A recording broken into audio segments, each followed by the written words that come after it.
everybody. Welcome back. This is Brian Brake and my colleague Mr. Betcher for Breaking Down Security episode 10 for March 28th, 2014. Allow myself to introduce myself. Indeed. So, how was your week, Mr. Betcher?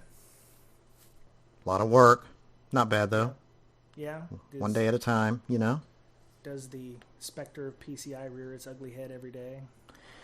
Yeah, it does. That time of year is coming again. PCI audits. Yes. It's the most awfulest time of the year. Yeah, that'd be the PCI audit. I was told there wouldn't be singing, so... Oh, I'm sorry. Yeah. Got to get these pipes all lubricated. So, this week we are going to be talking about IDSs and IPSs, what they do, how they work, why we need them or not need them, why they're important to the network, that kind of thing. Yeah. So let's do some definitions. What is an IDS? Intrusion detection system. Ooh. I'll take IPS for 200, please. Okay. Well, IPS is an intrusion prevention system. Okay. One of the things it does is stop malicious traffic, whereas, as in the name, the IDS only detects and warns, whereas the IPS will prevent or stop traffic that is of a malicious nature. Yep. Hopefully. Yes. Yeah, it's kind of scary, an IPS, that if you make a change to your environment, it may block good traffic. You don't know. So you need to be on top of things. Well, why does it block traffic? It's much like the IDS. You have a rules-based, system that it follows, much like IDS. So if it matches a signature or it's an anomaly that it's seeing, it'll block it before it goes into your environment. That's right. You use that term signature, much like antivirus, where antivirus finds malware or viruses based on a hash or a signature. Mm-hmm. Well, in this case, let's say you're using Snort or IDS, Bro IDS or something. They create a bunch of prepackaged IDS rules. Yeah. Yeah. And like we learned from our good friend, Mr. Johnson, IDS and IPS, if they use a rule base that is pretty much generic, you can consider your organization owned, because the bad guys can get a hold of those rule sets and learn how to get around them. That's right. It just takes a level of intelligence to bypass them if you're running a stock rule set. That's right. And like the WAF, your IDS has to understand your network, and your IPS has to understand your network. Otherwise, when you turn it on and it's in listening mode, it's going to throw up all kinds of false positives. And if you don't set it everything right and tune it, you will have an ungodly amount of error messages that will pop up on your consoles. Yeah, so some of them you can put in listening mode, so it kind of creates, this what's normal, okay? So hopefully in listening mode, you're not getting actively attacked while you're in listening mode, otherwise that'll be normal traffic. But assuming that you're not being attacked while you set your machine in listening mode, it should, remember all the traffic that's good, and any anomalies it'll block.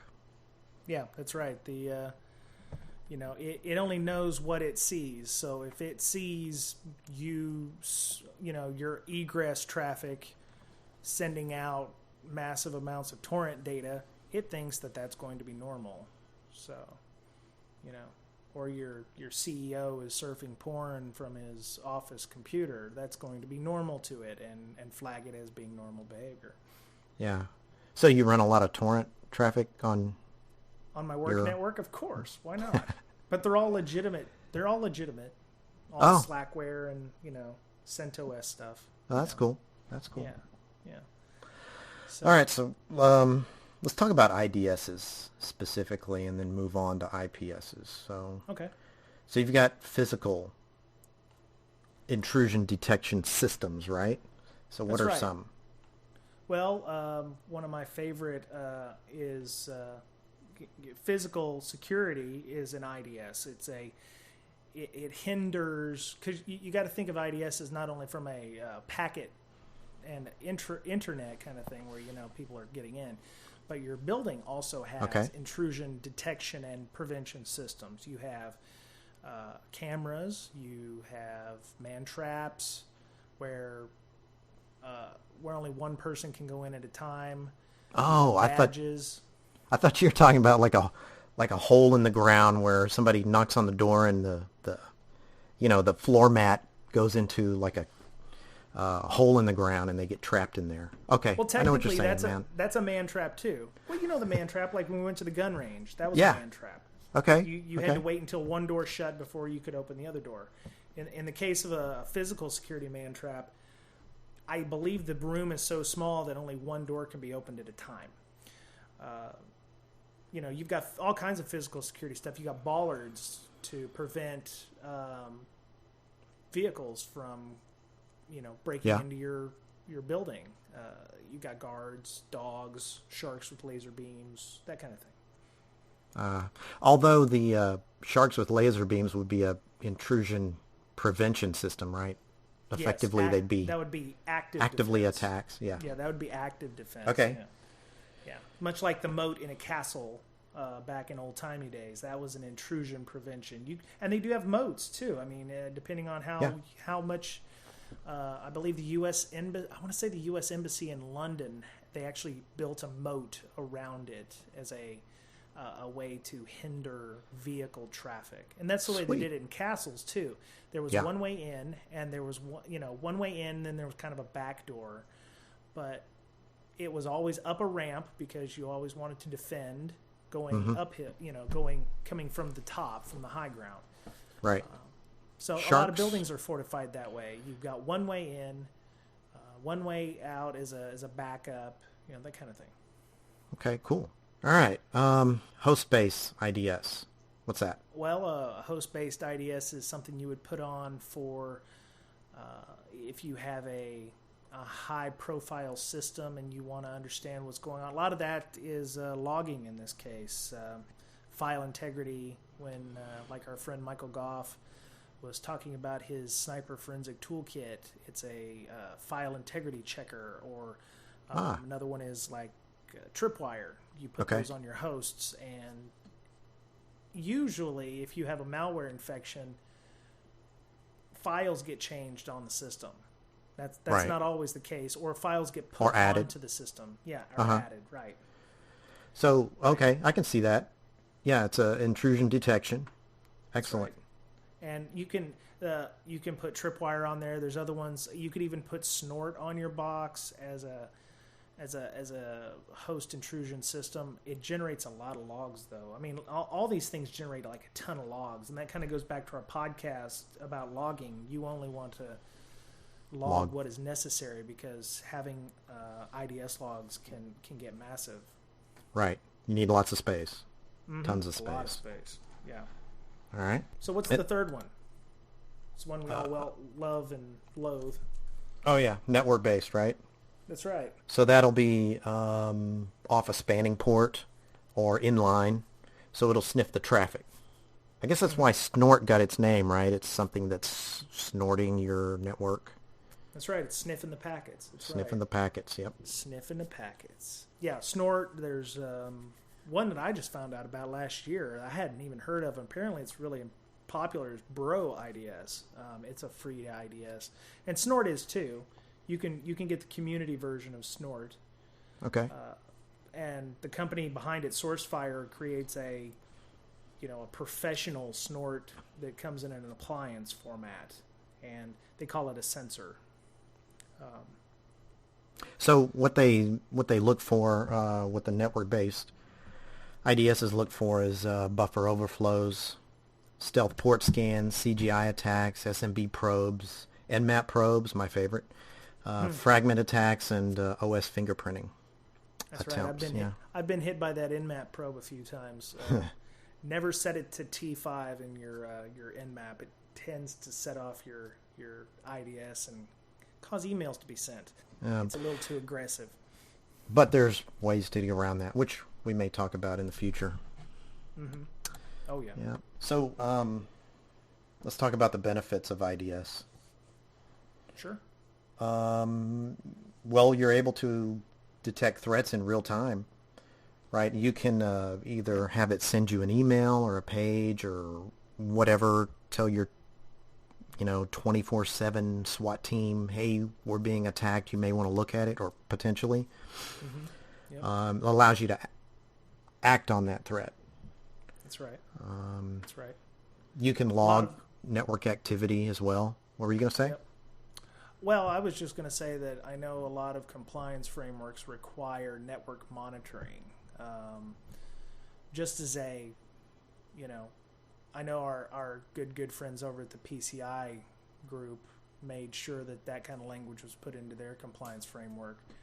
A lot of best practice frameworks that we talked about last week have language in them for network monitoring, and a lot of people consider that to equal IDS or logging, which, automating it makes a lot of sense. I mean, you don't want to have somebody sitting there monitoring a Wireshark filter or something 24/7. That just doesn't make any sense.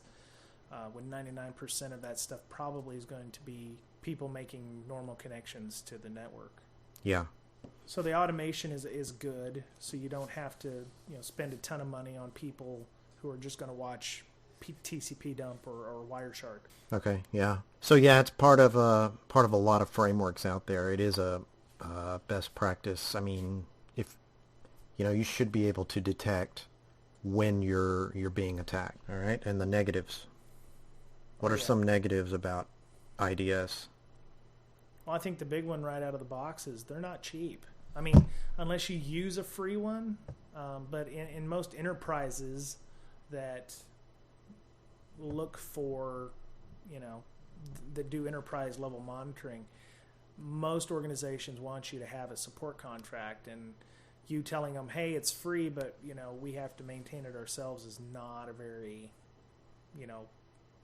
it doesn't bode well for you wanting to use the community version of Snort on your 10,000 PC network. Yeah, they put a lot into it, and they get a lot of money for it, right? Or they ask for a lot. I mean, they're, like you said, they're not cheap. They're real difficult to get it right. It takes a lot of work to set them up properly. Well, initially, right? I mean, you've got the listening section, and then you have to go through and explain what these were, and there's a certain time of day you want to do it. Probably not on a Monday morning, but you'd want to have a good barometer of what your network traffic looks like on a normal day. Yeah. Well, if you recall, we talked about this on our interview with Kevin Johnson. I mean, if you're not on top of it whenever you make a change, then it's potentially exploitable. And he said that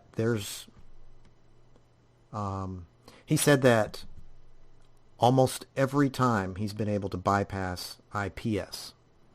So in other words, your IDS would be, what, does he even care about IDS? I don't think so. No, you can not for his job. You can walk around that pretty easily, I think, and evade. There are evasion maneuvers that can be done. You could encrypt your traffic, right? SSL. If you don't set that up properly, that's true. Then you won't be able to detect encrypted, CGI attacks or Nmap probes, right? If they're encrypted. Yep. Other real negative about an IPS in particular. Let's say you have company that thrives on doing e-commerce, and your network is set up so that you have an IPS on that network segment that runs your web servers, for instance. You get a web request from somebody, and it is maybe not formatted properly. The IPS goes, I don't like that. I'm going to block that.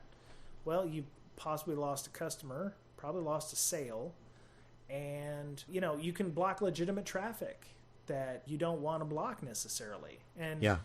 conversely, like Mr. Johnson will normally do, he can figure out ways around it. So he can create URL requests that look okay to the IPS and go, oh yeah, come on in. It's great. Come in and own us. And, you won't notice the difference. Right.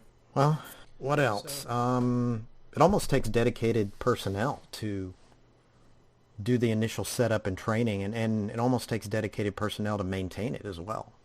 oh yeah, it's a full-time job. So Yeah. there's a cost, like an ongoing cost associated with them. Yeah, that person's going to get tied up with, regular maintenance, the logs. If you have a SIM, then that's probably better. But that's, your logging guy is going to be, handling that. But, you're going to have a change process to make any kind of changes to your IDS. Well, the person maintaining it's going to have to be a part of change control because they need to know everything that's changed. That's true. In the If you environment. stand up a brand new server, that's never been on the network before. It's going to set off all kinds of alarms, and then they're going to have to see what's going on, and they might think they're being attacked. Yep. Yeah, it requires a lot of staffing that some companies buy an IDS and they don't realize, or an IPS, and say, well, isn't this going to, we set it up, get it started, and then, that's all. No. It takes a lot of work after the fact. Yeah, or worse, they take a fancy box with the lights and the thing that goes ping, and they set it into listening mode, and then they just leave it there and don't do anything with it, because a lot of the compliance frameworks say network monitoring, you must monitor your network, but that doesn't necessarily mean that you have to be doing anything with it. It just sits there and listens, but doesn't necessarily do anything. Right. Well, good auditors will ask you to show them examples of where you've detected something and then act upon it. Well, let's hope so, yeah. Because that same thing happened with Target. They were finding alerts, and they were being ignored, probably because they were finding false negatives where, oh, this looks like malicious traffic when in fact it wasn't. Or, maybe they just weren't monitoring it on a regular basis. This goes back to the whole, having a dedicated person. You may not have a dedicated person to do this, so something will slide right under, and the month later when you finally look at it, oh, yeah, we got hacked. And that's what you hear in a lot of media. It's like, oh, 2 months ago we had an intrusion 2 months ago. That's because it's been probably 3 months since they've checked their logs. Yep. When they noticed the bad guy getting in. So, you don't hear about a lot of companies getting hacked because either they're not reporting it, which I read that a lot of companies are not reporting that they've been hacked, or they're actually doing what they're supposed to do and monitoring their logs on a regular basis. Or they're getting hacked and they just don't know it. Ooh, yeah, yeah. That's probably the majority of it. Boy, you paint a very positive picture, good sir. Hey, it's pretty bad out there, I know. In general. I know. The funny thing is we were talking about frameworks last week, and there, when you set up your IDS and everything, there really isn't a best practice on how to set up your IDS to make sure that it's, because you've got frameworks for, Tripwire has their benchmarks, their CIS benchmarks or whatever that they use to help secure a system. There really isn't anything in the way of a IDS framework to make sure that you're setting up your IDS to listen for everything properly. There have been several attempts, like IETF has got a working group for it, but there's nothing formal.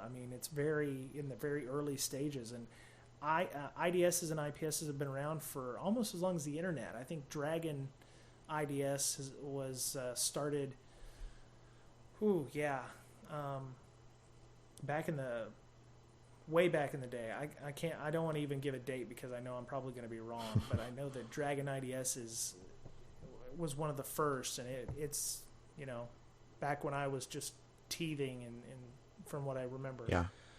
So why do you think, and maybe you don't have a real answer for this, but why do you think they don't have a framework for setting an IDS properly? Well, I think it would be up to the individual companies selling their own product, because each one has their own language and rule set, and they're pretty expensive. So I would think that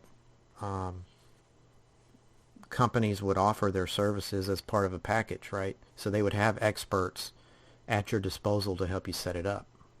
Yeah, but wouldn't it be easier to have a rule set in a standardized format, like a XML format or I don't know, flat text file or something, so that you could, run that on your Snort, community edition, and then go, oh, you know what, we're going to need something beefier. Let's go ahead and get that Bro IDS or Suricat, Samhain. That's another one. You can run it on there, without having to, oh, you know what? It's all about money. Because if you have a rule set that your Snort has created and you're upgrading to a newer IDS, or you're needing to transfer it back and forth, you're going to have a converter, or you're going to have somebody help you rewrite those, which costs money. Yeah, you're going to have to hire a consultant from the company. That's right. To come in and be the subject matter expert for you. Yeah. Or you're going to have to hire someone with that knowledge. Yeah, we did. We actually do kind of a little bit of research, except for the Dragon IDS thing. The only frameworks that we found were the one from IETF, which is in the very early alpha stages. The ISO group, the guys like the 27,000 standard folks, tried to create one, but it's been, it was just kind of an afterthought. There isn't really any information. I have a link that I'll post about all the information that they found, which was nothing. And then it looked like the U.S. government tried to create something too, but it hasn't been updated in a while. It had to do with some DARPA research going on with some common formats.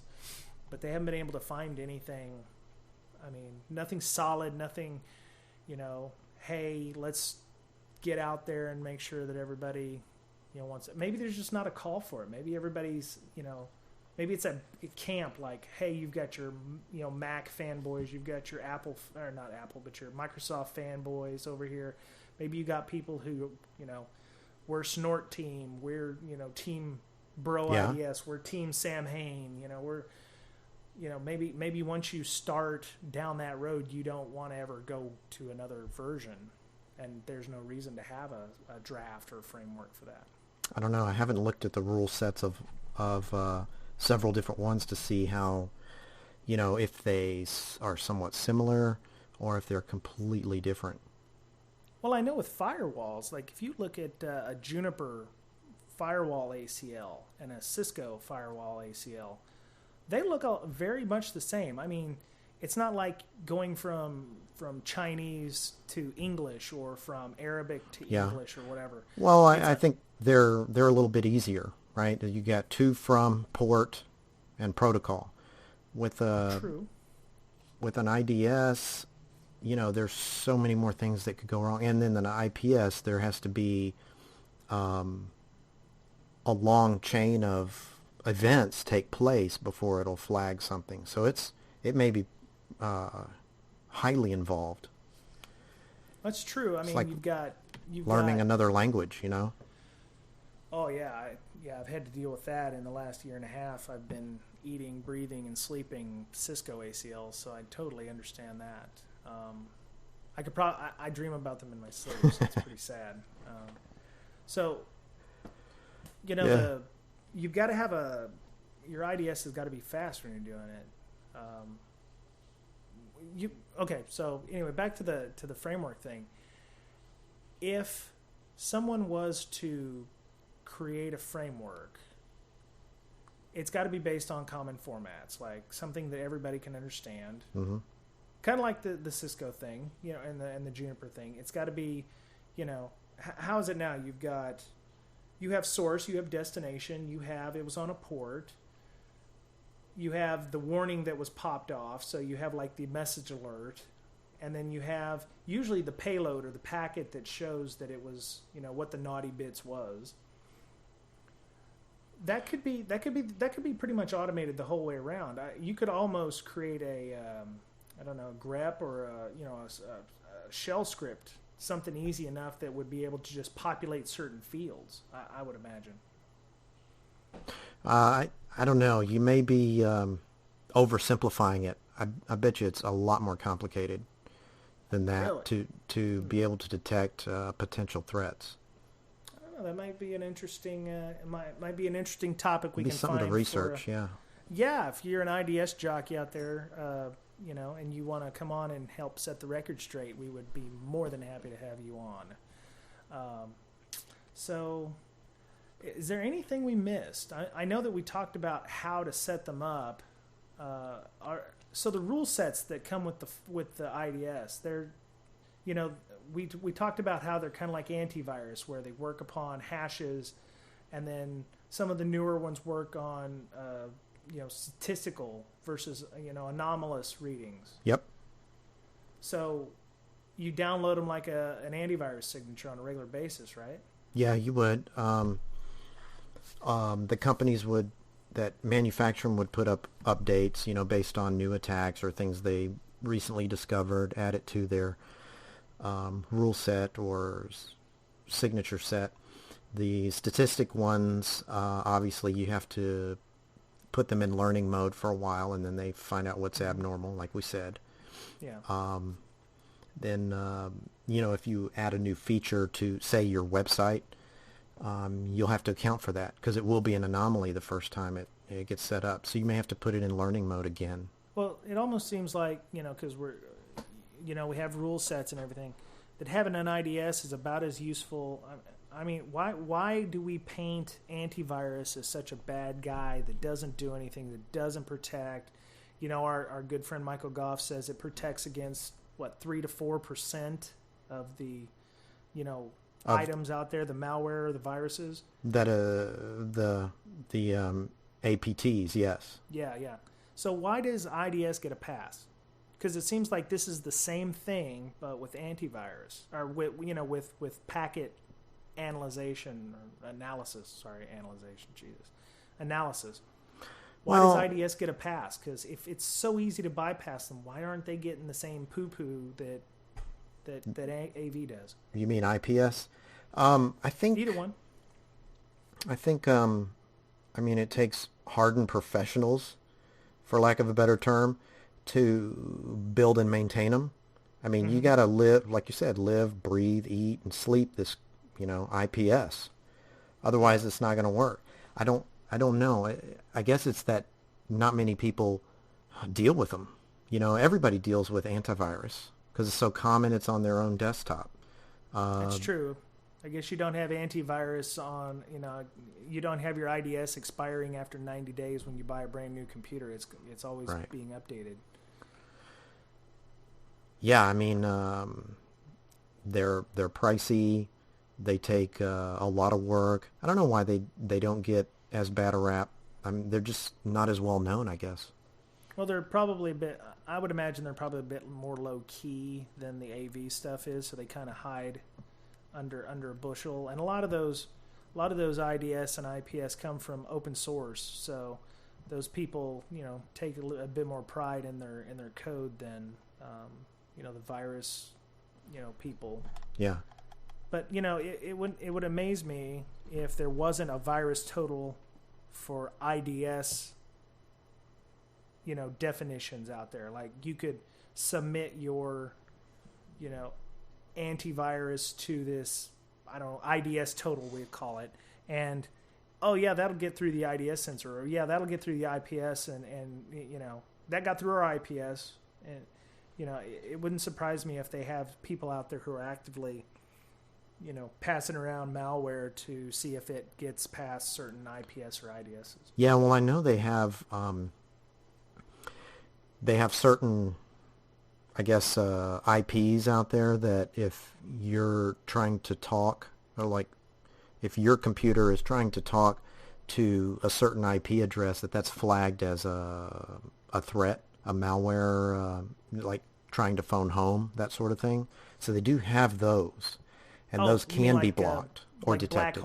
Black holing, Spam House does it for when spam comes from certain IP blocks or what have you. Sure, if you get a certain type of malware and it knows to phone home to a certain place, that could be well known, and your IDSs will be able to flag that.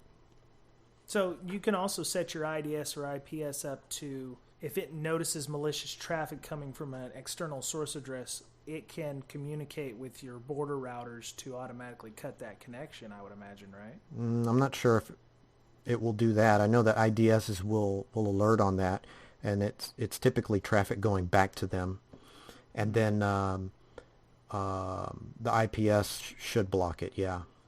Yeah. See, that seems like some like a like a self-healing network. That would be something cool if an IDS or an IPS could just tell a firewall, hey, we've noticed some naughty bits on our network.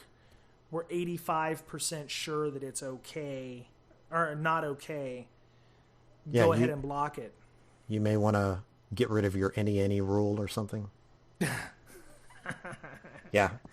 I wish. have no idea what you're talking about. I wish that would happen, but yeah. Unfortunately, it's not that that advanced at this time. Yeah.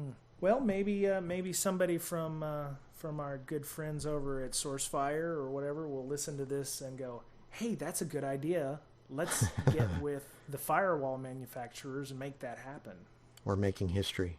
That's right. All right. So, well, I mean, I guess that's everything. Well, it's not everything, but it's all that we're prepared to talk about. I mean, we could talk for weeks on IDS and IPS.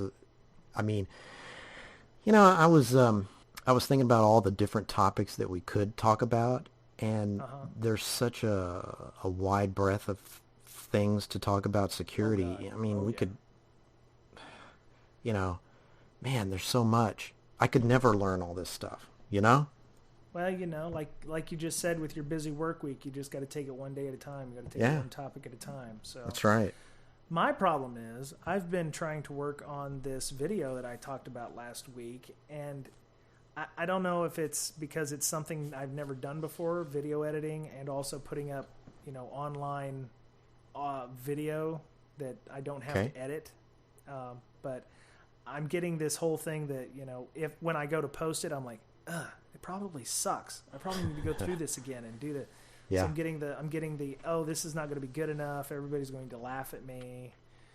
I've just got to summon my Irish courage and then go ahead and post it and see if what kind of feedback I get.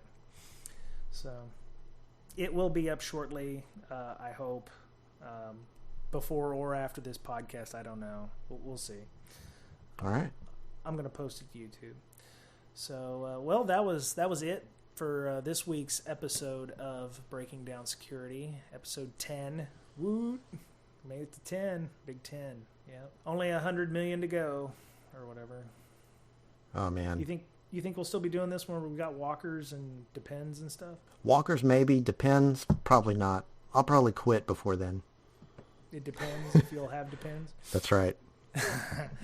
All right, so we're on Twitter. You can follow us at I'm at Brian Brake, my name, first and last, Bryan, and brake like on a car. Mr. Betcher is at Betcher Pwned, yes, with a P. You can find us there. We post a lot of good stuff. Well, I post a lot of good stuff. The Twitter thing's still a little new for Mr. Betcher. He's trying to work that out. I'm working it in, actually. Yep. I saw earlier there's a tweet. DerbyCon tickets will probably go on sale this week. You're hearing it this week. It's going to be actually next week, the week of the 31st through the 4th. I saw that from Dave Kennedy. So if you're wanting to go to DerbyCon, do like the Apple folks and sit outside of his house or something, picket his house until he releases them. we hope to be there. Actually, I'm trying my damnedest to make sure that I'm going to be at DerbyCon this year. So Yep. Awesome. My liver is afraid, but I am going to be there. So, well, this was it. Episode 10. Bring down security. You have a good week, and we'll see you later. Bye-bye.